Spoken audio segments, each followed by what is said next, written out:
Rumessa, it's nice to see you again. The tour has been wonderful. We set up a 9-city tour in the United States with the famous Fawad Khan and Alman, Nusrat, and we had Azhar Usman as well for most of the cities. Now here in Los Angeles, we came to Los Angeles. So far for the first half part of the tour, we've raised over $600,000 for, alhamdulillah, for the beneficiaries, the needy in Pakistan. So how was it, getting this talent on board and all of that? Was it difficult? How did that go? Yes, it was actually, and a lot of people are saying to me, Shai, so we can't get him in Pakistan. How did you get him over here? Which is true. Actually, I know you, and you're very good at persuading people. thanks, Rumis. I don't know if that's good or bad, but alhamdulillah. I started actually talking to Fawad's agent about 15 months ago. So before, and I had just heard of Hamsafar, and people told me, have you seen this drama? And I said, I've got to bring somebody, although Islamic Relief, mashallah, speaks for itself and its work, I wanted to bring somebody that was very popular for the audiences to draw, more attention to Islamic Relief. So tell me a little bit about the proceeds. So you're raising the money. Where specifically? Is there a specific project that you're focusing on? A great question, Rumessa. Yes, there's actually 8 projects that we're currently raising money for. As you know, we raised money, almost 20 million after the floods, and we built 10 villages out of most of that money, alhamdulillah. But that was, picking them up from the ground when they had fallen in the floods and lost everything, agriculture, livelihood. So now what we're doing is helping them provide themselves self-sustenance, self-empowerment to the women. So we have different kind of programs and projects, whether it's water, sanitation, agriculture for women, agriculture for men, microcredit programs. We also have these 2 wonderful new programs, widows. Everybody forgets about the widows. They all remember the orphan or the elderly and that, but the widows are the ones who are so neglected. They don't have money for health checks. They're always worried about their orphan children, and so that is a fantastic project. The other project is avoidable blindness, and by simple cataract surgery, we can, which doesn't cost much, you can help a child see or an elderly see. This is a simple procedure. We're doing that in Balochistan in one of our hospitals.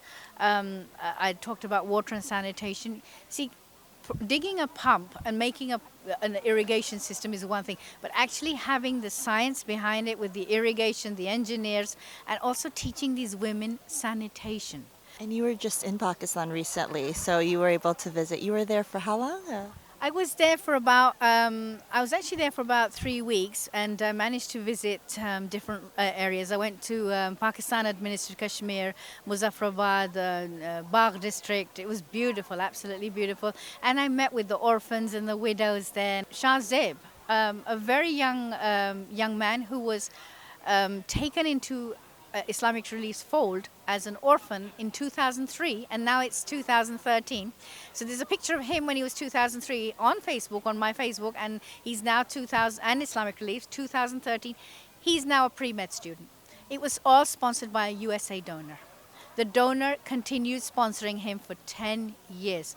And alhamdulillah, it's just one of many stories. And when you see these children that were orphans and they're going somewhere, that's fantastic. The other place I went to was KPK, Khyber Pakhtunkhwa. I went to Mardan, Nowshera, where I visited the IDPs, and we have a psychological counselor for them. Islamic Relief has gone to the extent, not just a regular doctor for their skin diseases and respiratory, but a psychological counselor. And I visited her, and I said, how do you tell? They're not going to tell you that we're abused. She said, look up on the wall. There was a picture of a sad woman, happy woman, and all kinds of different, so through pictures, these women point, and they get some kind of psychosocial counseling through this. It's amazing. Just one of the many amazing things that Islamic Relief does. Okay, we're here with Ashraf Kamdar. Ashraf, you have graciously given your home for this evening's Islamic Relief event. Can you tell me a little bit why, and you're a big supporter of Islamic Relief. Tell me a little bit about that. Okay, the Islamic Relief, they do a lot of humanitarian work all over the world, but especially when they do orphanage take care in Pakistan, that really touches me, and that's why me and my wife decided to host tonight's event to fundraise for the Islamic Relief. Can you tell me a little bit about your personal beliefs with Islamic Reliefs? Why you why you like this nonprofit so much? I work myself. I'm a head of one of the nonprofit organization, which is Women Organization of North America. I'm president of that, and we do a lot of charity work domestically. But Islamic Relief does work all over the world, and that is my way of doing something internationally. That's why and their track record is so good. I have seen them working in earthquake in Kashmir. I went there too, and since then I'm with them, and I think they do the great job.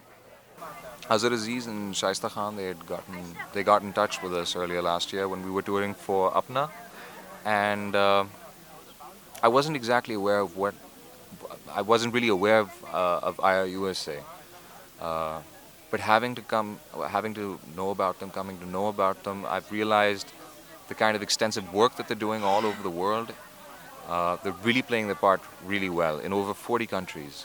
This tour in particular is for raising money for immediate disaster relief in Pakistan when it comes to IDPs, victims of the flood and earthquake. But on top of that, and more importantly, trying to put people back on their feet again, which is, I think, something that is essential for improving not just the economy but the social condition in Pakistan. Obviously, as you can understand, in third world countries, poor people are the faction of the society that are most easily taken advantage of. And that happens when there aren't people without any motives to support them. With motives to support them. And when people like these come in to play their part, they're actually improving the social conditions there. They're actually taking the orphans and the widows out of that control, other people, affected people, the poverty-stricken people, out of the control of people who can otherwise turn them into instruments, as we've been seeing in the media, when it comes to terrorism, when it comes to extremism, when it comes to even things like drug abuse, drug peddling, prostitution, the increase in crime rate. The concept of welfare is that when people get together and they try to alleviate poverty, it sort of prevents these things from happening in the future by improving the generations to come. And that is what IRUSA is actually focusing on, along with providing immediate disaster relief to the people in Pakistan. So I think all their efforts are very commendable, and me having become a part of it and this tour is an honor for me, actually, to participate in yet again another charity that can help make things better.